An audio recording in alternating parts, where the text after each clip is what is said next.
ఒక చిన్న స్టోరీ చెప్తాను. ఒక కోర్టులో ఒక కేసు వచ్చింది. ఒక 62 సంవత్సరాలైన ఒక వ్యక్తి కోర్టులో వెళ్ళి కేసు వేస్తాడు. ఏమిట్రా అంటే, నాకంటే 10 సంవత్సరాలు మా అన్నయ్య పెద్ద, వాడికి 72 సంవత్సరాలు, మా అమ్మ దానికి 92 సంవత్సరాలు. మా అమ్మ ఏమో మా అన్నయ్య దగ్గర ఉంది. మా అమ్మ 92 సంవత్సరాలది మా అన్నయ్య దగ్గర ఉంది. వీడికి 72 సంవత్సరాలు వచ్చే, వాడు మా అమ్మనేమో కరెక్ట్గా చూసుకోలేకపోతున్నాడు. సో కోర్టు వాళ్ళని నేను రిక్వెస్ట్ చేస్తుంది ఏంట్రా అంటే, మా అమ్మని దాంతోపాటు మా అన్నయ్యని నా దగ్గర వచ్చి ఉండమనండి, నేను ఇంకా 62 సంవత్సరాలే, వాళ్ళని నేను చూసుకుంటా అన్నాడు. ఆ జడ్జికి అర్థం కాలే. ఆ జడ్జి తర్వాత జడ్జిమెంట్ ఇచ్చిన తర్వాత అన్నాడు, నేను గత 25 సంవత్సరాలుగా ఈ కోర్టులో జడ్జిగా ఉన్నాను. నా దగ్గర వచ్చిన కేసులన్నీ కూడా ఇద్దరు అన్నదమ్ములేమో ఆస్తి కోసం కానీ ప్రాపర్టీ కోసం కానీ అమ్మని వీడించుకోవాలి, అమ్మని వాడించుకోవాలి, నాన్నని వీడించుకోవాలి, లేకపోతే ఇంకేదో కొట్లాట్ల ఓన్లీ నెగిటివ్ గురించి కోర్టుకు వచ్చారు. కానీ ఫస్ట్ టైం ఒక కేసు చూశాను. ఏంట్రా అంటే, నా అమ్మని నేను చూసుకుంటా, మా అన్నయ్యని నేను చూసుకుంటా అన్నది.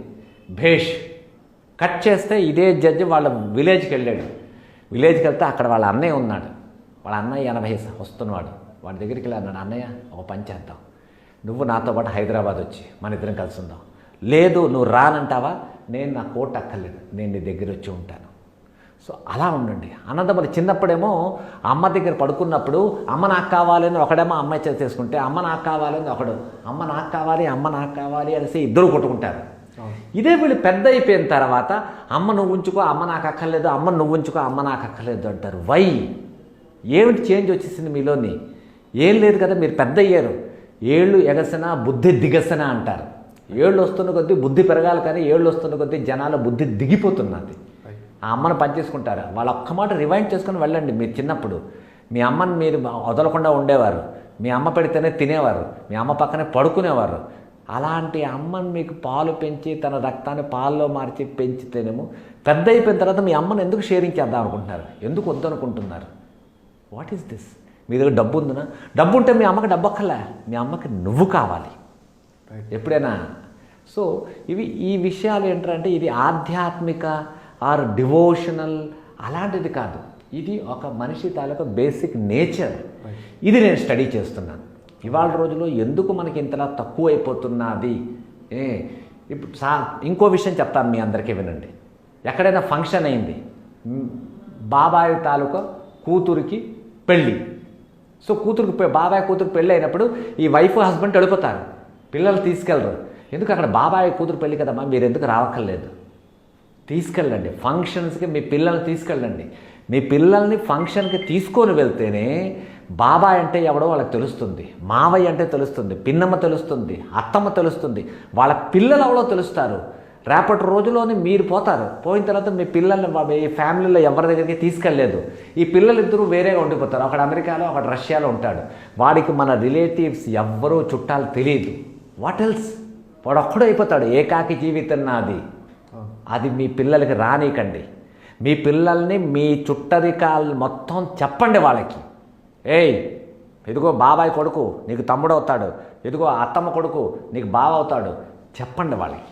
వాళ్ళలో ఉన్న ఇంటిమేసీని పెంచడానికి ట్రై చేయండి. అది మీ డ్యూటీ. అది మీ పిల్లలు రిలేషన్స్తో పాటు ఏకమత్యంగా ఉండాలి అంటే అది మీ డ్యూటీ.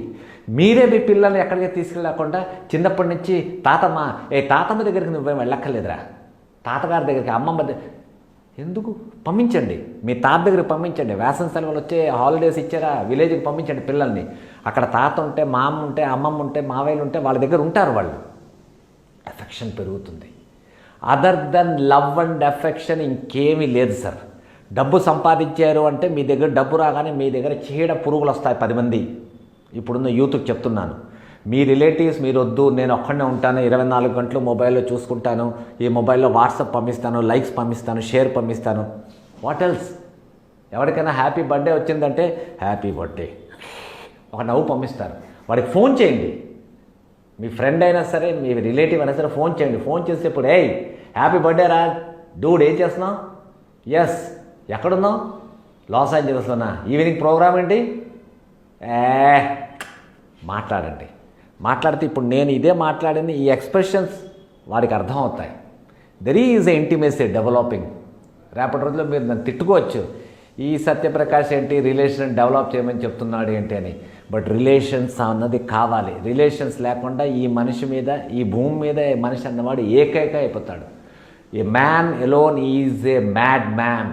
పిచ్చోడుగా బిహేవ్ చేస్తాడు, పిచ్చెత్తిపోతాడు. అది మీ పిల్లలకి రానీకండి. వాళ్ళకి మీ ఫ్యామిలీతో పాటు ఉంచండి, ఉంచి తీరండి.